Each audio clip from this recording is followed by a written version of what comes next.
It's been nearly 6 months since moving out of my hometown to Toronto, and I can honestly say that I've learned a lot about myself. I've learned my likes and my dislikes. I've developed meaningful relationships on my own accord, and I've really had to fast track self-sufficiency and navigate what it means to grow out of girlhood and step into womanhood.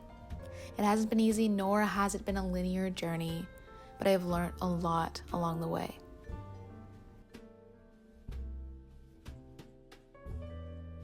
Living in a new city has forced me to reckon with my passions and the things I want to creatively pursue, but the pressure to be extraordinary at everything I do has kept me stifled. I will sit for days, months, and even years on end on a creative idea because I'm uncertain on how to execute it. I feel like I'm constantly stuck in the gap of knowing what I want and not knowing how to make it a reality. I've wanted to pursue cinematography since my second year of university, but making the excuse of not having gone to film school and not having an industry-level camera has held me back, even though I know I have an eye for visuals. Not having set foot in a dance studio for over 2 years has kept me back from pursuing one of my first loves. My guitar collects dust in the corner of my apartment because if I don't sound like Jimi Hendrix in under an hour, then I feel like I failed. I say all this to encourage you to pursue the things that light a fire under you.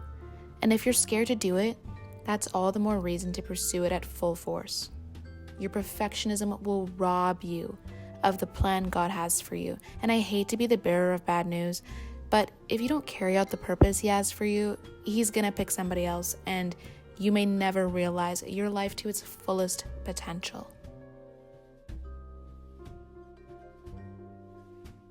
If you have dreams and goals, if you have felt like you were meant to carry out a greater purpose, then congratulations, you have work to do. And not to sound all hustle culture-y or capitalistic, but yeah, the best thing you can do for yourself now is to realize that nobody's going to do it for you. But Aja, you believe in God and all things are possible through God, right?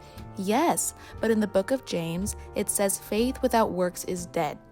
The Bible also warns us not to sit and be idle. So stop letting life just happen to you and know that you have authority over your mind.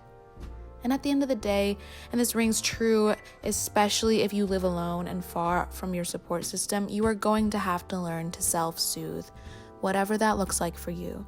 For me, that's music and a warm shower. For you, it might be crying until there are no more tears left to cry, but it's the resilience to not stay in the pit that counts.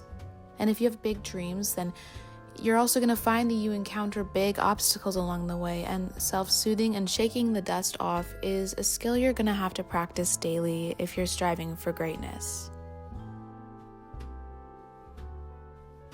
For the first time in my life, I cannot see my future ahead of me in 4-month increments.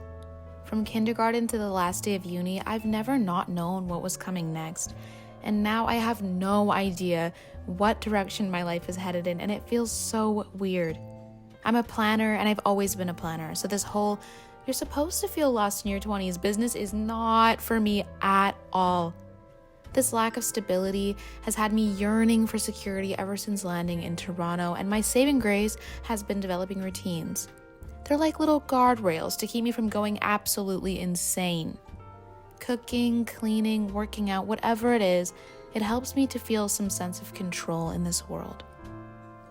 Whatever you do, I just wanted to encourage you to just be present. This world is scary. Take care of yourself if you can. Tell someone you love them and make sure that you get hugged today. With love, Ash.